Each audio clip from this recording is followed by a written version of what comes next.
Mr. George Yu, Honorable Minister, distinguished guests, ladies and gentlemen.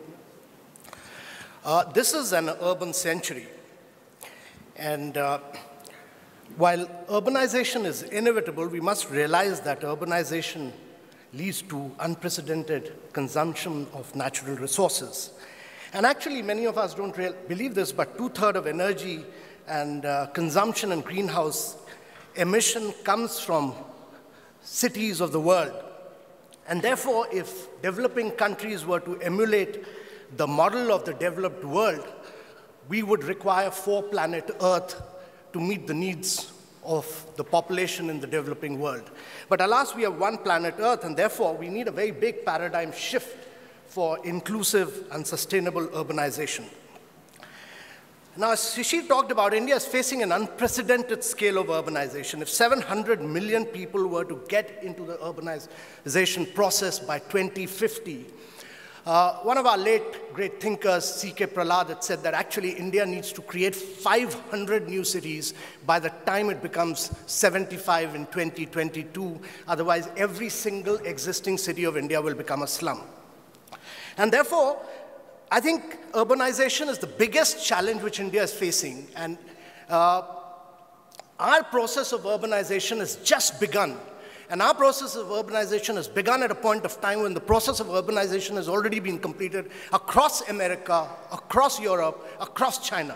And therefore, there are huge opportunities in this process of urbanization.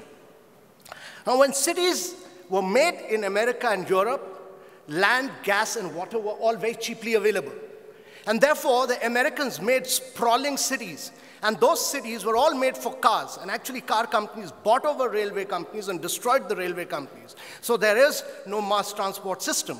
And actually, if you were to compare 2 similar cities, Atlanta in America and Barcelona in Europe, made at the same point of time in history, catering to the same, exactly the same population, the CO2 emission in Atlanta is 8 times more than Barcelona, simply because 97% of the people in Atlanta travel by car, and 65% of the people travel by mass transit system in Barcelona, and another 18% either cycle or walk.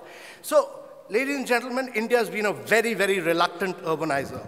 And it's largely been born out of our philosophy of the Gandhian worldview that our villages will be economically self-dependent. And China also had the same philosophy because their revolution was also peasantry-led. But they broke away from it in mid-70s. So to my mind, ladies and gentlemen, economic development in essence is about shifting people from sustained farming to manufacturing. And urbanization is truly the spatial manifestation of this shift. Now, one of the key projects which India has undertaken, and this project was initiated when Mr. Kamal Nath was the industries minister, was that it's connecting the political capital of India, Delhi, with the economic capital of India, Mumbai. And today, all goods move from Delhi to the ports on the western coast by lorries or by passenger train. It takes about 13 to 14 days for goods to reach the ports. But with this rail connectivity, this containerized train with double stacking, triple stacking at high speed, goods will reach within 12 hours, 13 hours the ports of India. So the logistic costs will sharply fall, and India will become logistically a very efficient country. But what it does is it opens up a completely new route of India for land monetization. And it opens up a huge possibility of urbanization. It opens up a unique opportunity to build state-of-the-art infrastructure, to plan, build, develop, manage cities that are socially equitable, economically viable, and ecologically sustainable.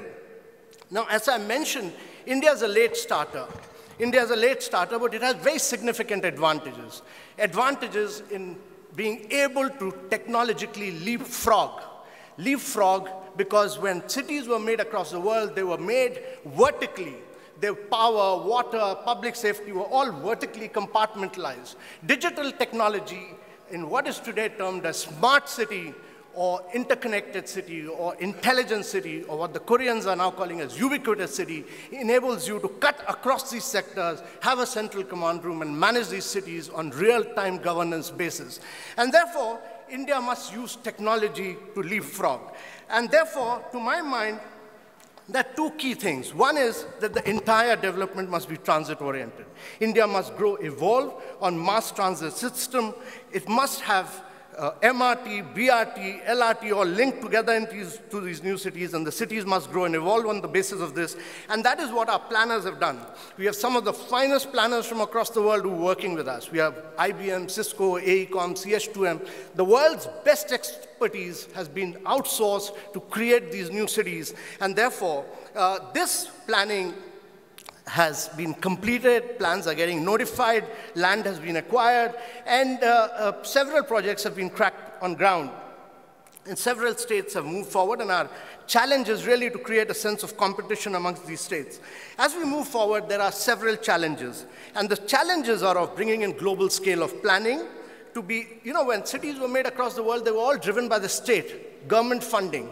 But today's case, government needs to create the trunk infrastructure. It must create the transportation, the drainage, the sewage, but the rest of the project must be on PPP basis, and therefore you need to structure them, develop them, de-risk them.